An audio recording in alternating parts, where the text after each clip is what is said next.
അപ്പോൾ കഴിഞ്ഞ ക്ലാസ്സിൽ നമ്മൾ കണ്ടിരുന്നു, അതായത് ഷ്രോഡിഞ്ചർ വേവ് ഇക്വേഷൻ്റെ ആപ്ലിക്കേഷൻ ടു ഹൈഡ്രജൻ ആറ്റം അല്ലേ. അപ്പോൾ ഷ്രോഡിഞ്ചർ ഇക്വേഷനെ കംപ്ലീറ്റ് ആയിട്ട് സോൾവ് ചെയ്യാനായിട്ടും സാധിച്ചു. അതിൻ്റെ വേവ് ഫങ്ഷൻസ് ഹൈഡ്രജൻ ആറ്റത്തിൻ്റെ കേസിൽ കാൽക്കുലേറ്റ് ചെയ്തു.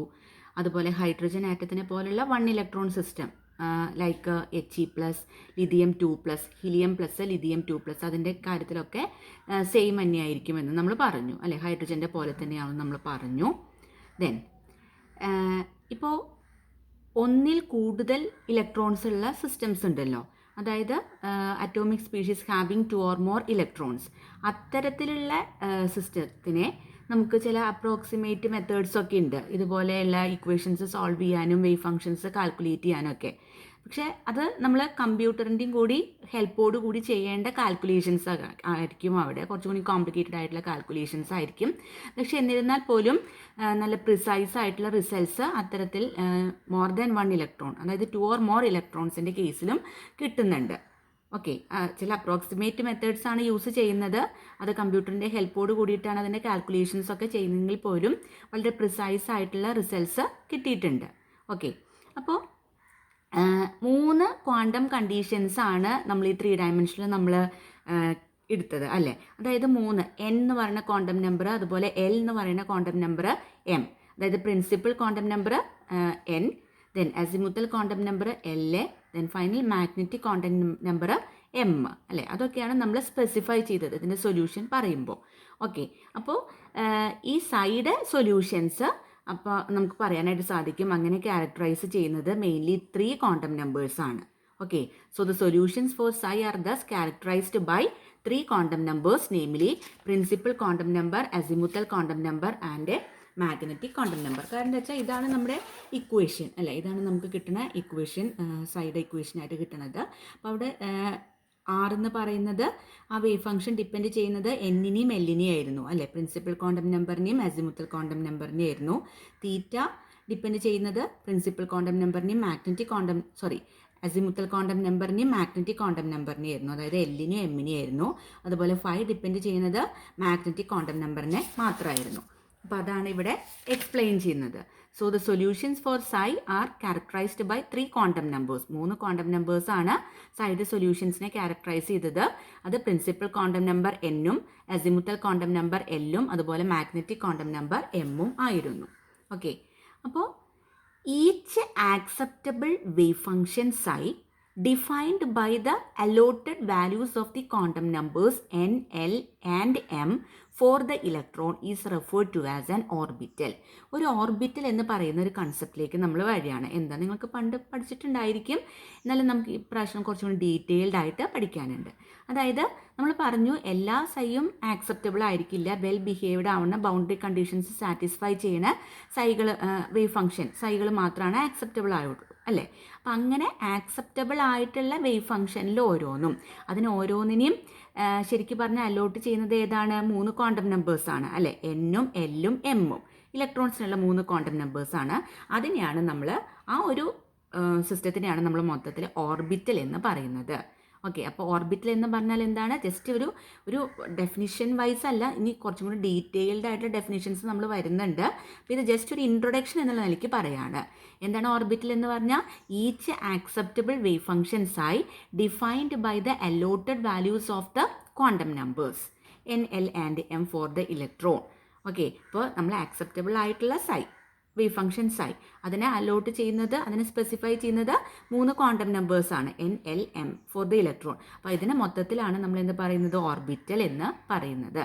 ഓക്കെ, അപ്പോൾ നമ്മൾ ഈ മൊഡ്യൂളിൽ തന്നെ, ഈ സെക്കൻഡ് മൊഡ്യൂളിൽ തന്നെ തുടക്ക ഭാഗത്ത് നമ്മൾ കണ്ടിരുന്നു, അതായത് ബോൾസ് അറ്റോമിക് തിയറി ഇല്ലേ. ആ ബോൾസ് അറ്റോമിക് തിയറിയിലെ നമ്മൾ മെയിൻലി മൊഡ്യൂൾ 1ലും നമ്മൾ ധാരാളം കണ്ടിരുന്നു ബോൾസ് അറ്റോമിക് തിയറിനെ കുറിച്ചിട്ട്. അപ്പോൾ അതിലൊക്കെ എന്താ പറയുന്നതെന്ന് വെച്ചാൽ, ഒരു ആറ്റത്തിലെ ഇലക്ട്രോൺസ് അതിൻ്റെ ന്യൂക്ലിയസിന് ചുറ്റും റിവോൾവ് ചെയ്യുന്നുണ്ട് in well defined circular trajectories. Circular പാത്സിലാണ് അത് റിവോൾവ് ചെയ്യുന്നത്. അതിന് സ്പെസിഫിക് ആയിട്ടുള്ള എനർജീസ് ഉണ്ടായിരിക്കും. അപ്പം അങ്ങനത്തെ ആ സർക്കുലർ ട്രജക്ടറീസിനെയാണ്, ആ മൂവ് ചെയ്യാൻ പറ്റുന്ന വെൽ ഡിഫൈൻഡ് സർക്കുലർ പാർട്സിനെയാണ് എന്ത് പറഞ്ഞിരുന്നത്, ഓർബിറ്റ്സ് എന്ന് പറയുന്നത് അല്ലേ. അത് ഓർബിറ്റ്സ്. ഇത് നേരത്തെ പറഞ്ഞത് ഓർബിറ്റലാണ്. അപ്പോൾ ഓർബിറ്റ്സ് എന്നുള്ളൊരു കൺസെപ്റ്റ് നമ്മൾ മുൻപ് പഠിച്ചിരുന്നു അല്ലേ. അത് എന്താണ്, ബോൾസ് അറ്റോമിക് തിയറിയിലെ electrons in an atom revolve around the nucleus in well-defined circular trajectories having specific energies which he called orbits. Orbits എന്നാണ് അദ്ദേഹം പറഞ്ഞത്. അപ്പോൾ ആ ബോർസ് തിയറി അനുസരിച്ചിട്ട് എന്താണ്, ഒരു ഇലക്ട്രോണിൻ്റെ പൊസിഷനും മൊമെൻറ്റും അത് ആ ഇലക്ട്രോൺ ഓക്യുപ്പൈ ചെയ്യുന്നത് ഒരു സ്പെസിഫിക് ആയിരിക്കും അല്ലേ. അപ്പോൾ ആ ഒരു സ്പെസിഫിക് ഓർബിറ്റിലെ ഓർബിറ്റിലെ ഒക്യുപ്പൈ ചെയ്യുന്ന ഒരു ഇലക്ട്രോണിൻ്റെ പൊസിഷനും മൊമെൻറ്റും നമുക്ക് വളരെ സെർട്ടനിറ്റി, വളരെ അക്യുറസിയോട് കൂടി നമുക്ക് സൈമിൾട്ടേനിയസ് ആയിട്ട് മെഷർ ചെയ്യാൻ പറ്റുന്നതാണ് ബോർ പറഞ്ഞത്. പക്ഷേ ഇതെന്താണ്, അൺസർട്ടനിറ്റി പ്രിൻസിപ്പിളിനെതിരാണ്. അതൊക്കെ നമ്മൾ ഡീറ്റെയിൽഡ് ആയിട്ട് മുന്നിലെ ക്ലാസ്സുകളിൽ നമ്മൾ പറഞ്ഞു കഴിഞ്ഞതാണ്. ഇത് അൺസർട്ടനിറ്റി പ്രിൻസിപ്പിളിന് എതിരാണ് അല്ലേ. അൺസർട്ടനിറ്റി പ്രിൻസിപ്പിൾ അനുസരിച്ച് പറയുന്നത് ഒരു പാർട്ടിക്കിളിൻ്റെ പൊസിഷനും മൊമെൻറ്റും സൈമിൾട്ടേനിയസ് ആയിട്ട് ഡിറ്റർമിൻ ചെയ്യാൻ പറ്റില്ല എന്നുള്ളതാണ് അല്ലേ. It is impossible to determine both the momentum and position of an subatomic particle like the electron accurately and simultaneously എന്നാണ് പറയുന്നത്. പക്ഷെ അതിന് നേരെ വിപരീതമായിരുന്നു ബോറിൻ്റെ ഐഡിയ. ഓക്കെ, അപ്പോൾ ബോറിൻ്റെ കൺസെപ്റ്റ്, അതായത് ഇലക്ട്രോൺ ന്യൂക്ലിയസിന് ചുറ്റും ഓർബിറ്റിംഗ് നടത്തുകയാണ് അറ്റ് എ പ്രിസൈസ് ഡിസ്റ്റൻസിൽ. ആ ഒരു കൺസെപ്റ്റ് എന്താണെന്ന് പറയാം, തെറ്റാണെന്ന് നമുക്ക് പറയാം. Because it is not in route with the uncertainty principle. Uncertainty പ്രിൻസിപ്പിളിൻ്റെ കൂടെ പോകുന്ന ഒരു തത്വമല്ല അത് ജസ്റ്റ് ഓപ്പോസിറ്റാണ് അൺസർട്ടനിറ്റി പ്രിൻസിപ്പിളിന്. അതുകൊണ്ട് തന്നെ ബോൾസിൻ്റെ ഐഡിയാസ് കറക്റ്റ് അല്ല എന്ന് പറയേണ്ടതായിട്ട് വരും. ഓക്കെ, അപ്പോൾ അതാണ് ഓർബിറ്റ് എന്ന് പറയുന്ന കൺസെപ്റ്റ് ആണ് നമ്മൾ അവിടെ കണ്ടത്. ഇനി ഓർബിറ്റലിലേക്ക് തന്നെ നമ്മൾ തിരിച്ചു വരികയാണ്. അപ്പോൾ ഈ ഓർബിറ്റൽ എന്ന് പറയുന്ന കൺസെപ്റ്റ് ഷ്രോഡിഞ്ചേഴ്സിൻ്റെ അപ്രോച്ചിൽ നിന്ന് ഉണ്ടായതാണ്. അത് ഈ ഓർബിറ്റ് എന്ന് പറയുന്ന ബോറിൻ്റെ കൺസെപ്റ്റിനേക്കാളും വളരെയധികം ഡിഫറെൻ്റ് ആണ്. ഓക്കെ, അപ്പോൾ ഒന്ന് ഓർബിറ്റാണ്, ഒന്ന് ഓർബിറ്റലാണ്. ഓർബിറ്റ് എന്നുള്ളതാണ് ബോറിൻ്റെ കൺസെപ്റ്റുള്ളത്. ഓർബിറ്റൽ എന്ന് പറയുന്നതാണ് ഷ്രോഡിഞ്ചറിൻ്റെ കൺസെപ്റ്റുള്ളത്. നമുക്കറിയാം വേവ് ഫംഗ്ഷൻ സൈ അല്ലേ, അതെന്താണ്, ശരിക്കും ഒരു ആംപ്ലിറ്റ്യൂഡ് ഫംഗ്ഷനാണ്. പിന്നെ നമ്മൾ സൈ മാത്രമല്ല സൈ സ്ക്വയർ എന്ന് പഠിച്ചിട്ടുണ്ട് അല്ലേ. സൈ സ്ക്വയർ അല്ലെങ്കിൽ സൈ ഇൻറ്റു സൈ സ്റ്റാർ എന്നും അതിനെ പറയുന്നു. അതിനെന്താണ് പറയുന്നത്, അതിനെ പ്രോബബിലിറ്റി ഡെൻസിറ്റി എന്നാണ് അല്ലേ. സൈ സ്റ്റാർ അല്ലെങ്കിൽ സൈ സ്ക്വയർ എന്ന് പറയുന്നത് എന്താണ്, പ്രോബബിലിറ്റി ഡെൻസിറ്റിയാണ്. അത് എന്താണ് മെഷർ ചെയ്യുന്നത്, it measures the possibility or probability for the electron to exist within a small volume of space. ഒരു സ്മോൾ വോളിയം ഓഫ് സ്പേസിലെ ഒരു ഇലക്ട്രോണ് എക്സിസ്റ്റ് ചെയ്യാനുള്ള പോസിബിലിറ്റി അല്ലെങ്കിൽ ആ പ്രോബബിലിറ്റീനെയാണ് പ്രോബബിലിറ്റി ഡെൻസിറ്റി എന്ന് പറയുന്നത്. ഓക്കെ, അപ്പോൾ നമുക്ക് അതിൽ നിന്ന് കിട്ടുന്നത് എന്താണ്, probability of finding the electron in a given region of space around the nucleus. ന്യൂക്ലിയസിൻ്റെ ചുറ്റും ഒരു കുറച്ചധികം സ്പേസ്, ആ സ്പേസിൽ എവിടെയെങ്കിലും ഇലക്ട്രോണിനെ കാണാനുള്ള ഒരു പ്രോബബിലിറ്റി, അതാണ് സൈ സ്ക്വയർ നമുക്ക് കിട്ടുന്നത്. പക്ഷേ ആ ഓർബിറ്റ് എന്ന് പറയുന്ന ബോറിൻ്റെ കൺസെപ്റ്റ് അനുസരിച്ചിട്ട് electrons well defined paths, circular പാത്സിൽ കൂടിയാണ് ഇലക്ട്രോൺസ് ന്യൂക്ലിയസിന് ചുറ്റും കറങ്ങുന്നത് എന്നാണ് പറയുന്നത്. പക്ഷെ അതല്ല, ഇവിടെ ഓർബിറ്റൽ എന്ന് പറയുന്ന കൺസെപ്റ്റിലേക്ക് വരുമ്പോൾ പ്രോബബിലിറ്റി, ഒരു സ്പേസിലെ ന്യൂക്ലിയസിന് ചുറ്റുമുള്ള ഒരു സ്പേസിലെ ഇലക്ട്രോണിനെ കാണാനുള്ള ഒരു പ്രോബബിലിറ്റിനെ കുറിച്ചിട്ടാണ് ഷ്രോഡിഞ്ചർ പറയുന്നത്. ഓക്കെ, അപ്പോൾ ഇതനുസരിച്ച് this implies that even if we know xi exactly we cannot say precisely where the electron of a specific energy will be found at any instant. അപ്പോൾ നമുക്ക് psi എന്ന് പറയുന്ന വാല്യൂ കൃത്യമായിട്ട് നമുക്ക് അറിഞ്ഞാൽ പോലും നമുക്ക് psi square, that is the probability of finding the electron within a small space around the nucleus, അത് നമുക്ക് അത്ര ആക്യുറേറ്റ് ആയിട്ട് നമുക്ക് പറയാൻ പറ്റില്ല. എവിടെ വേണമെങ്കിലും ഇലക്ട്രോണിനെ കാണാനുള്ള സാധ്യതയുണ്ട് അല്ലേ, ഷ്രോഡിഞ്ചറിൻ്റെ ആ ഒരു തത്വം അനുസരിച്ചിട്ട്. അതായത് ഒരു ഗിവൺ സ്പേസിലെ പിന്നെ പോയിന്റിലെ ഇലക്ട്രോണിനെ കാണാൻ പറ്റുമോ ഇല്ലയോ എന്ന് പറയുന്ന പ്രോബബിലിറ്റി എന്നാൽ ഒരു 90-95% കറക്റ്റ് ആവണം എന്നുള്ളൂ. നമുക്ക് 100% ഉറപ്പോട് കൂടി നമുക്ക് ഇന്ന പോയിന്റിലാണ് ഇലക്ട്രോൺ നമുക്ക് പറയാനായിട്ട് സാധിക്കില്ല.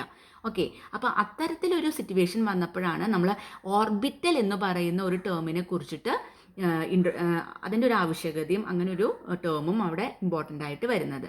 അപ്പോൾ ഓർബിറ്റൽ എന്ന് പറയുകയാണെങ്കിൽ അതൊരു 3 ഡയമെൻഷണൽ റീജിയൻ ഓഫ് സ്പേസ് ആണ് അറൗണ്ട് ദ ന്യൂക്ലിയസ്. അതായത് ന്യൂക്ലിയസിന് ചുറ്റുമുള്ള ഒരു 3 ഡയമെൻഷണൽ റീജിയൻ ഓഫ് സ്പേസ് ആണ് where there is a maximum probability of finding an electron. Okay, അപ്പോൾ ന്യൂക്ലിയസിന് ചുറ്റുമുള്ള ഒരു 3 ഡയമെൻഷണൽ റീജിയൻ ഓഫ് സ്പേസ് ആണ്.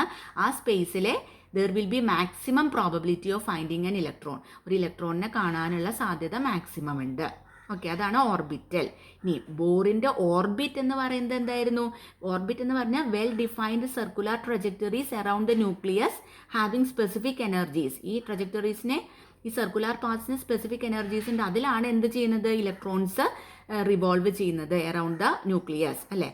ആ well defined circular trajectories having specific എനർജീസിനെയാണ് ബോർ ഓർബിറ്റ് എന്ന് പറഞ്ഞുകൊണ്ട് വിളിച്ചത്. ഓക്കെ, എന്നാൽ ഓർബിറ്റൽ എന്ന് പറയുന്ന ഷോഡിഞ്ചറിൻ്റെ കൺസെപ്റ്റ് അനുസരിച്ച് എന്താണ്? അതൊരു 3 ഡയമെൻഷണൽ റീജിയൻ ഓഫ് സ്പേസ് ആണ് around the nucleus where there is a maximum probability of finding the electron. Okay, അപ്പോൾ രണ്ടും വ്യത്യാസമായിട്ട് നിങ്ങൾ മനസ്സിലാക്കിയിരിക്കണം ഓർബിറ്റ് എന്താണ്, ഓർബിറ്റൽ എന്താണെന്നുള്ളത്. ഇനി കുറച്ചും കൂടി നന്നായിട്ട് ഡീറ്റെയിൽഡ് ആയിട്ട് മനസ്സിലാക്കാൻ വേണ്ടി ഇവിടെ 2 ടേബിൾ വരച്ചിട്ട് പറഞ്ഞിരിക്കുന്നുണ്ട്. ഓർബിറ്റ് എന്താണ്, ഓർബിറ്റൽ എന്താണ്. അപ്പോൾ ഇത് വായിച്ച് മനസ്സിലാക്കേണ്ടത് വളരെയധികം ആവശ്യമാണ്. ബോക്സിൻ്റെ ഉള്ളിലിട്ടു എന്ന് വിചാരിച്ചിട്ട് അത് പഠിക്കാണ്ട് വിടുകയൊന്നും ചെയ്യരുത്, അത് ഇമ്പോർട്ടൻ്റ് ആണ്. ഓക്കെ, ഓർബിറ്റലും ആ ഒരു കൺസെപ്റ്റ് മനസ്സിൽ ഉറച്ചിരിക്കണം, എന്നാലേ കൂടുതൽ കാര്യങ്ങൾ പറയുമ്പോൾ നിങ്ങൾക്ക് മനസ്സിലാവുള്ളൂ. അപ്പോൾ ഇതിൽ നമുക്ക് ഓരോ പോയിന്റ്സ് ആയിട്ട് നമുക്ക് ഡിസ്കസ് ചെയ്യാം. ഓർബിറ്റ് എന്ന് പറഞ്ഞാൽ എന്താണ്? ഓർബിറ്റ് എന്ന് പറഞ്ഞാൽ ഒരു well defined circular path around the nucleus in which electrons in an atom revolve according to Bohr's concept, അല്ലെ? ബോറിൻ്റെ കൺസെപ്റ്റ് അനുസരിച്ചിട്ട് ഇലക്ട്രോൺസ് ന്യൂക്ലിയസിന് ചുറ്റും റിവോൾവ് ചെയ്യുന്ന വെൽ ഡിഫൈൻഡ് സർക്കുലർ പാത്സിനെയാണ് ഓർബിറ്റ് എന്ന് പറയുന്നത്. ഇനി ഓർബിറ്റൽ എന്ന് പറഞ്ഞാൽ എന്താണ്? ഇത് ഓർബിറ്റ്, ഇത് ഓർബിറ്റൽ. ഓർബിറ്റൽ എന്താണ്? ഓർബിറ്റൽ എന്ന് പറഞ്ഞാൽ 3 ഡയമെൻഷണൽ റീജിയൻ ഓഫ് സ്പേസ് ആണ് അറൌണ്ട് ദ ന്യൂക്ലിയസ്. ഇപ്പോൾ ന്യൂക്ലിയസിന് ചുറ്റുമുള്ള ഒരു 3 ഡയമെൻഷണൽ റീജിയൻ ഓഫ് സ്പേസ് ആണ്. അവിടെ there will be the maximum probability of finding an electron. ഒരു ഇലക്ട്രോണിനെ കാണുവാനുള്ള മാക്സിമം പ്രോബബിലിറ്റി ഉണ്ട്. ഓക്കെ, അപ്പോൾ നെക്സ്റ്റ്, ഈ ഓർബിറ്റ് എന്ന് പറഞ്ഞാൽ അതൊരു ക്ലാസിക്കൽ മെക്കാനിക്കൽ ആയിട്ടുള്ള കൺസെപ്റ്റ് ആണ്, അല്ലേ? ബോർ കൺസെപ്റ്റ് ആണ്, പണ്ടൊട്ടുള്ള ഒരു കൺസെപ്റ്റ് ആണ്. ക്ലാസിക്കൽ മെക്കാനിക്സിലാണ് അത് വരുന്നത്. ഓക്കെ, ദെൻ ഈ ഓർബിറ്റൽ എന്ന് പറഞ്ഞാലോ അത് ഷോഡിഞ്ചർ വേവ് ഇക്വേഷനുമായി റിലേറ്റഡ് ആണ്, അല്ലേ? അപ്പോൾ so the term orbital is a wave mechanical concept. ഒരു വേവ് മെക്കാനിക്കൽ കൺസെപ്റ്റ് ആണ് and corresponds to the wave function psi which is an acceptable solution of the Schrodinger wave equation for the electron. ഇലക്ട്രോണിനുള്ള Schrodinger wave ഇക്വേഷൻ്റെ acceptable solution psiയുടെ correspond ചെയ്യുന്ന ഒരു ടേമും കൂടിയിട്ടാണ് ഈ orbital എന്ന് പറയുന്നത്. അതൊരു വേവ് മെക്കാനിക്കൽ കൺസെപ്റ്റിൽ വരുന്നതാണ് ഓർബിറ്റൽ.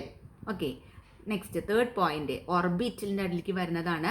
ദ കൺസെപ്റ്റ് ഓർബിറ്റ് എന്ന് പറഞ്ഞാൽ the concept originates from a consideration of the particle nature of the electron and is against the concept of the wave nature associated with it. അപ്പോൾ orbit എന്ന് പറയുന്ന concept ശരിക്കും പറഞ്ഞാൽ particle nature of ഇലക്ട്രോണിനാണ് importance കൊടുത്തുള്ളത്. Wave നേച്ചറിന് against ആണ് ഇത്. Okay, so this concept originates from the consideration of the particle nature of the electron and is against the concept of wave nature associated with it. Okay, ഇനി orbital എന്ന് പറഞ്ഞാലോ നമ്മൾ already കണ്ടിട്ടുണ്ട്, അല്ലേ? Standing wave, അതുമായി ബന്ധപ്പെട്ട ഒരു കൺസെപ്റ്റാണ് ഓർബിറ്റൽ. This concept originates from the consideration of the electron as a standing wave. അപ്പോൾ ഈ കൺസെപ്റ്റ് ഓർബിറ്റൽ എന്ന് പറയുന്ന കൺസെപ്റ്റ് ഒറിജിനേറ്റ് ചെയ്യാനുള്ള കാരണം നമ്മൾ ഇലക്ട്രോണിനെ ഒരു സ്റ്റാൻഡിങ് വേവ് ആയിട്ട് കൺസിഡർ ചെയ്തപ്പോഴാണ്. Okay, then fourth point, orbit, അതായത് the position and momentum of an electron occupying a specific orbit can be known simultaneously with certainty. Thus the concept is against the uncertainty principle. Orbit എന്ന് പറഞ്ഞത് നമുക്കറിയാം എന്താണ്? ഒരു electron ഒരു specific ഓർബിറ്റിൽ ഇരിക്കുന്ന ഇലക്ട്രോണിൻ്റെ പൊസിഷനും മൊമെൻറ്റും നമുക്ക് simultaneous ആയിട്ടും സെർട്ടനിറ്റി ആയിട്ടും നമുക്ക് കണ്ടുപിടിക്കാൻ പറ്റുന്നതാണ് ഉണ്ടായിരുന്നത്, അല്ലേ? അപ്പോൾ ആ ഒരു കൺസെപ്റ്റ് എന്താണ്? ശരിക്കും അൺസർട്ടനിറ്റി പ്രിൻസിപ്പിളിന് എഗെയിൻസ്റ്റ് ആയിരുന്നു. Okay, then orbital. ഓർബിറ്റൽ എന്ന് പറയുന്ന ഫോർത്ത് പോയിന്റ് വരുന്നത് the concept merely defines the most probable region of existence of the electron at any given instant and is thus not against the uncertainty principle. അപ്പോൾ orbital എന്ന് പറയുന്ന concept അത് define ചെയ്യുന്നത് എന്താണെന്ന് വെച്ചാൽ probable region of existence of the electron ആണ്. അതായത് electron ഉണ്ടാവാൻ സാധ്യതയുള്ള ഒരു റീജിയൻ, ആ റീജിയൻ്റെ ഒരു എക്സിസ്റ്റൻസിനെ കുറിച്ചിട്ടാണ് ഇവിടെ പറയുന്നത്. Okay, so it defines the most probable region of the existence of the electron. Electron ഉണ്ടാവാൻ സാധ്യതയുള്ള ഒരു റീജിയൻ എന്നുള്ള ഒരു കൺസെപ്റ്റാണ് അറ്റ് എൻ ഇൻസ്റ്റന്റ്. അപ്പോൾ അത് എന്താണ്? അൺസർട്ടനിറ്റി പ്രിൻസിപ്പിളിന് എഗെയിൻസ്റ്റ് അല്ല. Okay, then fifth point coming under orbit orbits are circular in shape. ഓർബിറ്റ്സിൻ്റെ ഷേപ്പ് സർക്കുലാർ എന്നാണ് ഉള്ളത്. ദെൻ ഓർബിറ്റലോ different kinds of orbitals have different shapes. പലതരത്തിലുള്ള ഓർബിറ്റൽസിനും പല ഷേപ്സ് ഉണ്ട്, നമ്മളിനി കാണും. ഓക്കെ, ദെൻ അപ്പോൾ ഓർബിറ്റൽസിന് ഡിഫറെൻറ്റ് ഷേപ്സ് ഉണ്ടായിരിക്കും. Different kinds of orbitals have different shapes. പക്ഷേ ഓർബിറ്റ് ആണെങ്കിൽ എല്ലാം സർക്കുലർ ഷേപ്പാണ്. Then next point coming under orbit. Orbits are non directional in character. പ്രത്യേകിച്ച് ഡയറക്ഷൻ ഇല്ല, നോൺ ഡയറക്ഷണലാണ് ഓർബിറ്റ്. Then orbitals have directional character except S orbital ഒഴികെ ബാക്കിയുള്ള എല്ലാ ഓർബിറ്റലിനും ഡയറക്ഷണൽ ക്യാരക്ടർ ഉണ്ട്. ഓക്കെ, അപ്പോൾ ഇതൊക്കെയാണ് differences between orbit and orbital. ഇപ്പോൾ ഈ 6 ഡിഫറൻസ് ഉണ്ട്. ആ 6 ഡിഫറൻസും നന്നായി മനസ്സിലാക്കുക, അത് വളരെയധികം ഹെൽപ്ഫുള്ളാണ്. ഓക്കെ, ഇനി ഓരോ ഓർബിറ്റലിൻ്റെയും വാല്യൂ എന്ന് പറയുന്നത് ഡിപ്പെൻഡ് ചെയ്യുന്നത് ശരിക്കും പറഞ്ഞാൽ N value, L value, M value of the electron. ഇലക്ട്രോണിൻ്റെ N value, L value, M value ഒക്കെ ആശ്രയിച്ചിട്ടായിരിക്കും. അങ്ങനെ നമുക്ക് സ്പെസിഫൈ ചെയ്യാനായിട്ട് സാധിക്കും. ഓക്കെ, ഇപ്പോൾ എൽ വാല്യൂ തന്നെ ഇപ്പോൾ നമുക്കറിയാം എന്താണ് SPDF എന്നൊക്കെ പറഞ്ഞ് നമ്മൾ എഴുതുമ്പോൾ നോക്കൂ, അതായത് S orbital, P orbital, D orbital, F orbital, അതിൻ്റെ എൽ വാല്യൂസ് നമുക്ക് എങ്ങനെ എഴുതാം? 0, 1, 2, 3 ഇങ്ങനെയാണ് നമ്മൾ എഴുതുന്നത് അല്ലേ. അപ്പോൾ അങ്ങനെ നമുക്കതിനെ ഡെസിഗ്നേറ്റ് ചെയ്യാനായിട്ട് സാധിക്കും.